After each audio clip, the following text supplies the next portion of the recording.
Okay. And ఎందుకు మరి గౌరవ ముఖ్యమంత్రి గారి సొంత జిల్లా మహబూబ్ నగర్ లో ఒకటి ఎమ్మెల్సీ ఓడిపోవడం అనేది జరిగింది, తర్వాత ఎంపీ ఓడిపోవడం అనేది జరిగింది, ముఖ్యమంత్రి గారి ఇన్ఛార్జ్ ఉన్నటువంటి చెవెళ్లలో కూడా బీజేపీ గెలవడం అనేది జరిగింది. సో కొంతమంది బీఆర్ఎస్ వాళ్ళు ఏమంటున్నారు అంటే రేవంత్ రెడ్డి బీజేపీ సంబంధాలు ఉన్నాయి కాబట్టి వాళ్ళని గెలిపించుకున్నాడు అని చెప్పేసి అంటున్నారు. బీజేపీ బీఆర్ఎస్ ఒకటే అని చెప్పేసి మీరు. రేవంత్ రెడ్డికి బీజేపీ సంబంధాలు ఉంటే తెలంగాణలో కాంగ్రెస్ అధికారం వస్తుందా? రేవంత్ రెడ్డి కదా ఇలా ఇన్ని సమావేశాలు పెట్టి ఇంత రాత్రి మగళ్ళు 3 ఏళ్ళు పీసీసీగా ఉండి ఇలా తెలంగాణలో అధికారం తెచ్చింది కదా. ఇలా మీరు ఒక చేవేళ్లకో ఒక మహబూబ్ నగర్కో ముఖ్యమంత్రి కాదాయన. తెలంగాణ ఉన్నటువంటి 17 ఎంపీ సీట్లకు 119 అసెంబ్లీ నియోజకవర్గాలకు ఇలా ముఖ్యమంత్రి రేవంత్ రెడ్డి. ఒక చేవేళ్ళు ఓడిపోతున్నాం, ఒక మహబూబ్ నగర్ ఓడిపోతున్నాం, ఆయన ఓడిపోయినట్టు కాదు. గత అసెంబ్లీ ఎలక్షన్లో 39% వచ్చింది మాకు పర్సెంటేజ్. ఇప్పుడు 40% వచ్చింది. అంటే పెరిగినట్ట తగ్గినట్ట? పెరిగింది. కానీ సొంత జిల్లాలో కూడా అంటే రేవంత్ గారి మాట సొంత జిల్లాలో వినట్లేదు, ఇంకా ఆయన సీఎం స్వీకరించలేకపోతే. జిల్లాకు సంబంధించిన మంత్రి కాదు, ఇవాళ రాష్ట్రానికి సంబంధించిన మంత్రి. ఇవాళ మిగతా రాష్ట్రాల్లో కూడా స్టార్ క్యాంపెయిన్ గా పోయి బాధ్యతలు తీసుకొని మిగతా రాష్ట్రాల్లో కూడా గెలిపించినటువంటి వ్యక్తి రేవంత్ రెడ్డి గారు.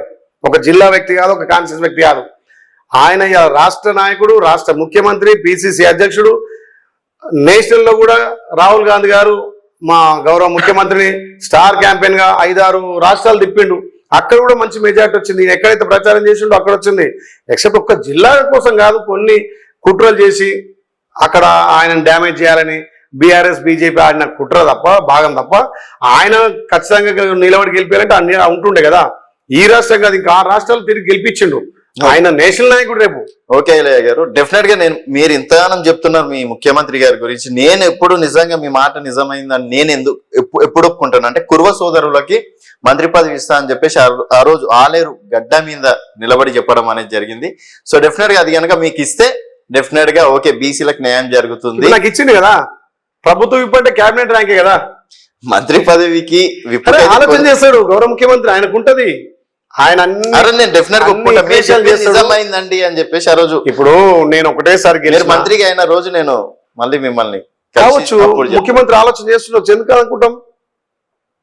నేను ఆయన శిష్యునిగా, ఆయన నాకు టికెట్ ఇచ్చి భారీ మెజార్టీతో గెలిపించిన వ్యక్తి, బీఫామ్ ఇచ్చిండు, మాకు అన్ని విధాలు వచ్చి ప్రచారం చేసిండు, నన్ను ప్రభుత్వ విప్ చేసిండు, బీఎస్సీ కమిటీ మెంబర్ చేసిండు. రేపు చేస్తే ముఖ్యం అదేది మంత్రి కూడా చేస్తుండొచ్చు, తప్పే ఉంది. ఆయనకి ఏ రకంగా కూర్పు కావాలి? ముందు ఇక్కడ తెలంగాణలో పేద ప్రజలకు, రైతులకు సంక్షేమ పథకాలు అందియాలి, ఎంప్లాయ్మెంట్ ఇవ్వాలి. దాని మీద కూర్పు చేస్తున్నాడు, ఒక పట్టు తీసుకొచ్చిండు. రేపు రాష్ట్రం మీద ఉన్నటువంటి మంత్రివర్గాన్ని విస్తరణ చేసి విస్తృతంగా రాష్ట్ర స్థాయిలో అన్ని సంక్షేమ పథకాలు అందడం కోసం ఆయన ప్రయత్నం చేస్తాడు. ఖచ్చితంగా ఏపీ ఉన్నా తెలంగాణలో ఉన్న గొల్ల కుర్మలకు ప్రతిసారి కేబినెట్ లో ఉంది. దాన్ని మా గౌరవ ముఖ్యమంత్రి ఆలోచన చేస్తాడు. మీ స్పెషల్ ఏంటంటే ఇప్పుడు అంటే కాంగ్రెస్ అప్పుడున్న పరిస్థితుల్లో ప్రతి ఒక్కరు రేవంత్ గారిని ప్రభుత్వాన్ని అప్పుడు కాంగ్రెస్ పార్టీని విమర్శించిన వాళ్ళే.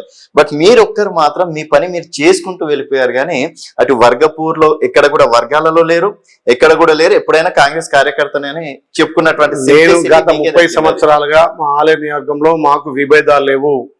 ఎలక్షన్లప్పుడే పార్టీలు అంటాం, ఎలక్షన్ తర్వాత ఆలయ నియోజకాన్ని ఏ రకంగా అభివృద్ధి చేసుకొని చూస్తాం. మా పిసిసి అధ్యక్షుడిగా ఆయన ఎన్నికైంది కాబట్టి ఆయన పిసిసి అధ్యక్షుడిని ఆయన సూచనల సలహాల మేరకు మేము నడుచుకోవాల్సిన అవసరం ఉంది. మాకు భువనగిరిలో మా ఎంపీ కోమటిరెడ్డి వెంకరెడ్డి గారు, నేను అందరూ అంటారు కోమటిరెడ్డి వెంకరెడ్డి శిష్యుడు వీళ్ళని. అవును, ఆయన మా ఎంపీగా మేము ఆయనతో ఎక్కువ నిధులు తీసుకొచ్చి మాకు ఉన్న సంబంధాలతోటి భువనగిరి పార్లమెంట్లో 7 నియోజకవర్గాలు ఉంటే మా గౌరవ ఇప్పుడు మంత్రి ఆర్ఎండ్బి మంత్రి గారు కోమటిరెడ్డి వెంకరెడ్డి గారు మా ఆలేరుకి ఎక్కువ నేను తీసుకొచ్చుకునేది. ఎందుకంటే మా ఆలేరు గత 10 సంవత్సరాలు వెనుకబడ్డది, అభివృద్ధి నోచుకోలేదు. ఆ సంబంధంతో గౌరవ మంత్రి గారిని ఎక్కువ మా ఆలయ వర్గాన్ని ఆహ్వానించి ఇలా అండర్ పాస్లు కానీ, ఫ్లైఓవర్లు కానీ, చెక్ డ్యామ్లు కానీ, ఎయిమ్స్ కు నిధులు తీసుకోవడంలో అన్ని సక్సెస్ అయినాయి. కాబట్టి బీలైనా అంటే కోమటిరెడ్డి శిష్యుడు అంటారు. అదే తరహాలో మా రేవంత్ అన్న గారి శిష్యునిగా రేవంత్ అన్న నాయకత్వంలో ఏ సభ సక్సెస్ చేసినా ఫోన్ చేసి ఐలీ ఇంతమంది తీసుకురా అంటాడు. స్వయంగా మా ముఖ్యమంత్రి ఫోన్ చేస్తాడు, ఐలీగో ఇంతమంది రావాలని నియోజకవర్గం నుంచి అంటాడు. అంటే మా పిసిసి అధ్యక్షుడు కాబట్టి ఆయన సూచనలు, ఆయన సలహా తీసుకున్నాం. అక్కడ కోమటిరెడ్డి వెంకరెడ్డి కానీ, ఇక్కడ రేవంత్ రెడ్డి గారు మా పిసిసి అధ్యక్షులు, అవును. ఇవాళ మా గౌరవ ముఖ్యమంత్రి. కానీ ఆ రోజు మా పిసిసి అధ్యక్షులు ఆయన దిశానిర్దేశం మాకు చేసేది ఏ రకంగా మేము మొబిలైజ్ చేయాలి పబ్లిక్ ను. ఆయనకు ఒకటి తెలుసు, అక్కడ గజ్వేల్ మీటింగ్ అయిందనుకో, గజ్వేల్కి దగ్గర ఆలయ ప్రాంతం ఉంది, తమ్ముడు ఐలుగో ఇంతమందిని తీసుకురావాలనేది. వరంగల్ తల్లి సోనియమ్మ వరంగల్ సభకు రాహుల్ గాంధీ వచ్చినప్పుడు రైతు డిక్లరేషన్ విషయంలో నువ్వు ఇన్ని బస్సులు పెట్టాలి, ఇంతమంది తీసుకురాయాలి అని చెప్పేది. మా గౌరవ ముఖ్యమంత్రి ఎప్పుడు ఒక స్కెచ్ చేస్తాడు. ఓకే, అంటే ఎవరు అయితే జనాన్ని సమీకరిస్తారు, ఎవరైతే క్రమశిక్షణగా పనిచేస్తారు, ఆ రకంగా మేము మా ఎంపీ గారు, గతంలో ఉన్నటువంటి ఎంపీ గారు, ఇప్పుడు మంత్రి కోమటిరెడ్డి వెంకరెడ్డి గారి, గౌరవ ముఖ్యమంత్రి రేవంత్ రెడ్డి గారి, ఇంకున్నటువంటి మా స్థానిక నాయకులు అందరూ సమన్వయం చేసుకొని ఏ సభ పెట్టినా ఆలేరు మార్క్ కనపడాలి, బీర్లైలే మార్క్ కనపడాలి, ఏ సభలో మా జెండా ఎగిరేది. అవును, నిజంగా చాలా సంతోషం అనిపించేది. అప్పుడు అధికారం లేకున్నా అధికార పార్టీకి ధీటుగా మేము పనిచేసి ప్రజల సంక్షేమం చేసినాం, ప్రజల ముందుకెళ్ళాం. గత 10 సంవత్సరాలుగా ఉన్నటువంటి టీఆర్ఎస్ ఎమ్మెల్యేలు ఎవరు ఎమ్మెల్యేలే ఓకే. ఏడిపోయినా బీర్లైలే అంతెందుకు రాజు గారు, ఇప్పటికి కూడా నేను నియోజకవర్గం పోతే చిన్న పిల్లగాడి కంచెల పెద్ద తాత అవ్వ కూడా నన్ను ఎమ్మెల్యేని ఎవ్వరు ఇప్పటికి పిలువరు, మా బిడ్డ బీర్లైలే. అవును. ఎవరు వచ్చినట్టే మా బిడ్డ బీర్లైలే అంటారు తప్ప ఈ రోజు వరకు నా చెవుల నుంచి ఎవరన్నా మా ఎమ్మెల్యే అని మాట నేను వినలే. నేను కూడా ఎమ్మెల్యే ఫీల్ గాను. అవును. అంటే నేను ఏమంటున్నంటే ఎమ్మెల్యే అనేది 5 ఏళ్ళు ఉంటుంది, పోతుంది. కానీ ప్రజా సేవ చేయడము నాకు చాలా తృప్తిని రేపు మంత్రికి వస్తా, మంత్రి పదవి వచ్చిన మంత్రి రాని ఇంకేది రాని ప్రజా సేవ చేయడమే లక్ష్యంగా.